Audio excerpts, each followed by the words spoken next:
El relato que estás por escuchar no es una historia falsa de internet. Tampoco es una leyenda urbana, pero te resultará tan increíble que dudarás de su autenticidad y, sin embargo, fue completamente real. En una casa común, en una colonia tranquila pero en plena capital del país, sucedería algo que causaría tan insólito revuelo que, aún al día de hoy, casi un siglo después, es recordada por las razones equivocadas, pero no solo por lo que ocurriría dentro de la casa, sino por lo que pasó antes, durante y después. Gregorio Cárdenas Hernández nació el 14 de junio de 1915 en el estado de Veracruz. Su familia lo llevó a la Ciudad de México siendo muy joven y desde pequeño destacó por su capacidad intelectual, por su habilidad para memorizar con rapidez, por su inclinación a los estudios científicos y por una personalidad que llamaba la atención más por su silencio que por su expresión. No era alguien sociable, pero era ordenado, dedicado, sistemático y, al llegar a la adolescencia, su entorno familiar apostaría por su formación académica y eso lo llevó a uno de los espacios más exigentes del país, la Universidad Nacional Autónoma de México. Pero el camino que allí comenzaría a recorrer no solo sería el de los estudios y la disciplina, sino el inicio también de una mente que estaría tan retorcida que irónicamente llegó a ser aplaudida.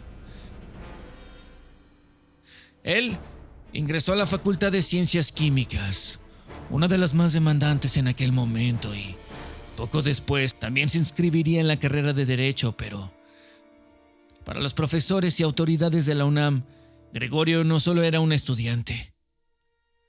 Él era más que la excelencia. En los registros se constata que tenía un alto rendimiento escolar, que participaba activamente en clases y que, además, poseía una mente meticulosa y lógica.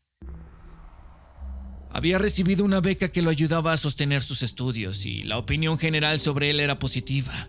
Un joven brillante, disciplinado, con una vida aparentemente normal y dedicada por completo a su preparación académica. Nada anormal hasta el momento. Gregorio vivía solo en una casa propiedad de su familia. En esta casa que, irónicamente con el paso del tiempo, perdería color, vida, literalmente vida. A diferencia de otros estudiantes que compartían vivienda o rentaban habitaciones cerca de la universidad, Gregorio contaba con un espacio propio.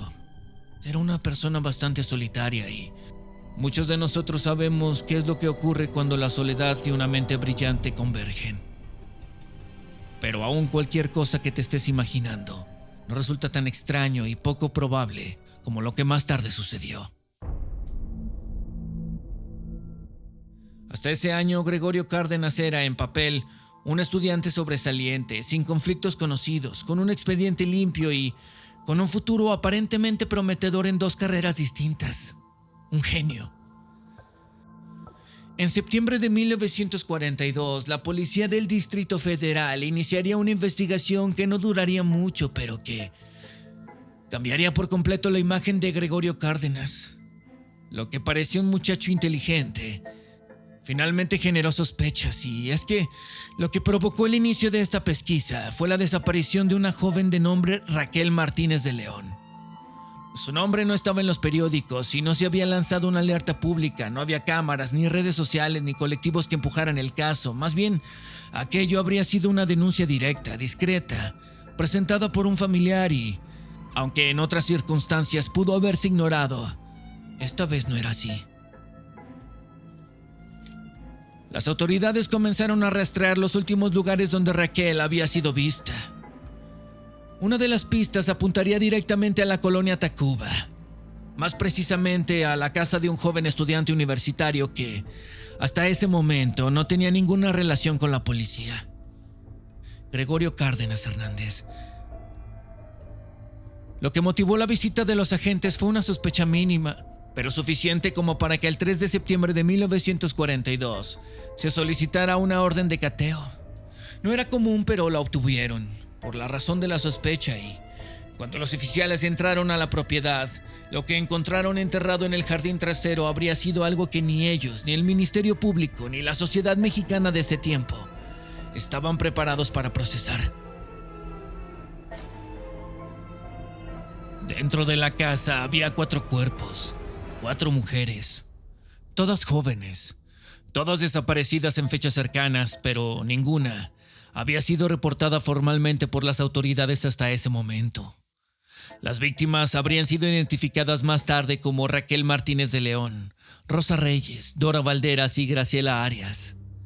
Todas ellas eran mujeres en situaciones vulnerables. Algunas trabajaban en la calle, en la vía pública, y otras habían dejado sus hogares tiempo atrás. En los medios de comunicación de aquel tiempo se refirieron a ellas de forma despectiva, como mujeres de la vida galante o trabajadoras de la noche, ignorando por completo sus historias personales. En la narrativa oficial de la época, ellas fueron tratadas como presencias invisibles, como si lo que les ocurrió no fuese un crimen de alto impacto, sino un simple acto marginal. Aquel, más tarde, habría sido uno de los aspectos más oscuros del caso. Es decir, la forma en la que las víctimas fueron desdibujadas del relato público. La confesión de Gregorio fue inmediata, pero no hubo resistencia, no hubo negación y, cuando le preguntaron por los cuerpos, reconoció que él los había enterrado y declaró que tenía impulsos que no podía controlar, que sentía necesidades mentales según sus propias palabras y dijo que actuaba bajo lo que describió como una fuerza interna que lo dominaba. Su relato fue detallado. Habló del modo en que conocía mujeres, de cómo las llevaba a su casa y de cómo, finalmente, tomaba la decisión de terminar con sus vidas. Él no mostró emoción al narrarlo.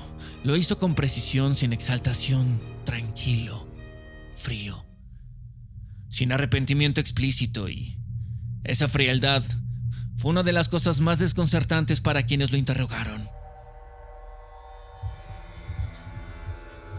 Naturalmente, la noticia estalló en los medios. Todos los periódicos nacionales sacaron portadas en los días siguientes. El caso se convirtió en un tema de conversación nacional y no solo por la brutalidad de los actos, sino por el perfil del responsable. Un gran estudiante. Era un universitario de beca de excelencia. 2 carreras en curso. Estudiante de la UNAM. Hijo de familia, sin antecedentes, sin historia de violencia, sin señales externas, y eso naturalmente generó una ruptura porque lo que él había hecho y lo que confesaba sin alterarse no encajaba absolutamente con la imagen que se tenía del criminal.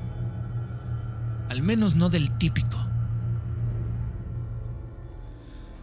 Fue entonces que se ordenó de inmediato su traslado a la penitenciaría de Lecumberri, internado en el área de observación psiquiátrica.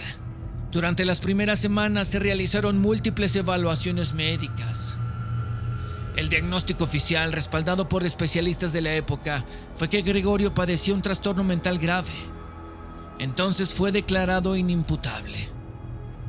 Pero no sería juzgado como una persona en pleno uso de sus facultades, sino como un enfermo que debía ser tratado en reclusión. Así, esta decisión generó controversia y muchos lo vieron como un intento por suavizar el impacto del caso y otros como una salida médica a un comportamiento que parecía no tener una explicación racional. Algunos, por la época, pensaron que incluso podría estar poseído, pero no le encontraban explicación lógica, natural. Durante su reclusión, Gregorio no se comportó como un prisionero común. Él escribía constantemente. Publicó poemas, relatos, textos en los que hablaba de su mundo interior.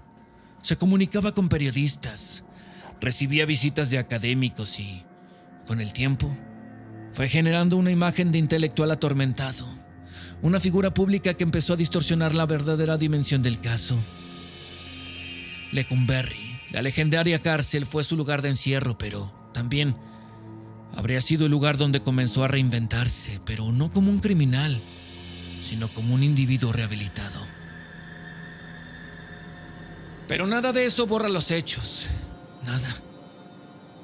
4 mujeres jóvenes fueron asesinadas, 4 cuerpos fueron encontrados enterrados en el jardín de su casa y 4 historias quedaron cortadas en seco por alguien que, ante los ojos de su entorno, era simplemente un estudiante brillante.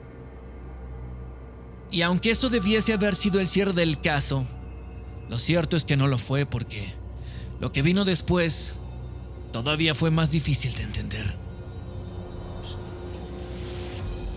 Gregorio Cárdenas pasó casi 3 décadas encerrado, desde 1942 hasta 1976, y su nombre apareció intermitentemente en columnas de opinión, en reportajes de investigación y en publicaciones académicas, pero su imagen fue transformándose con el paso del tiempo y la figura del criminal frío y calculador dio paso a una narrativa distinta. Y mientras esa narrativa avanzaba, Gregorio fue encontrando espacio para hablar, para escribir, para justificar. Así, desde su ingreso a la penitenciaria de Lecumberri, él mantuvo una conducta aparentemente estable, participó en programas internos de lectura y redacción y publicó varios textos, entre ellos poemarios, ensayos filosóficos, reflexiones sobre el sistema penitenciario, y muchos de esos escritos fueron difundidos por medios nacionales. Cárdenas escribía sobre la moral, sobre el castigo, sobre el arrepentimiento, pero también sobre el poder del conocimiento como vía de redención. Esa obra, junto a otras cartas y colaboraciones, fue utilizada por sectores académicos y políticos para presentar a Gregorio como un caso excepcional, el ejemplo perfecto de que la reinserción era posible. Su caso fue retomado por médicos, psicólogos y abogados, y algunos lo estudiaban como un fenómeno clínico y otros como un tema jurídico, pero también hubo quienes comenzaron a presionar desde el aparato político. La presión entonces llegó a la cúspide del poder y en 1976 el entonces presidente Luis Echeverría Álvarez le otorgó el indulto. Pero esto no fue una decisión discreta y tampoco fue un acto aislado. Esto más bien fue un gesto político, un mensaje directo. El Estado liberaba a Gregorio Cárdenas Hernández no solo porque lo consideraba rehabilitado, sino porque, además, quería mostrarlo como trofeo, como símbolo de que el sistema funcionaba y no se conformaron con liberarlo. En un giro inesperado en la historia y en todo lo que pudieses haber imaginado, lo invitaron al Congreso. Así, el 8 de septiembre de 1976, apenas días después de recuperar su libertad, Gregorio fue recibido en la Cámara de Diputados. Presentado como un ejemplo de superación, le permitieron tomar la palabra y, cuando terminó su intervención, su discurso, los diputados presentes, como en un acto de heroísmo, lo aplaudieron de pie. Fue luego de su liberación que Gregorio comenzó a dar entrevistas. Apareció en televisión, asistió a eventos académicos, publicó más textos, se casó, tuvo hijos, ejerció como abogado y, aunque vivió en relativa discreción, su historia seguía apareciendo de vez en cuando en medios y revistas. Nunca fue olvidado del todo.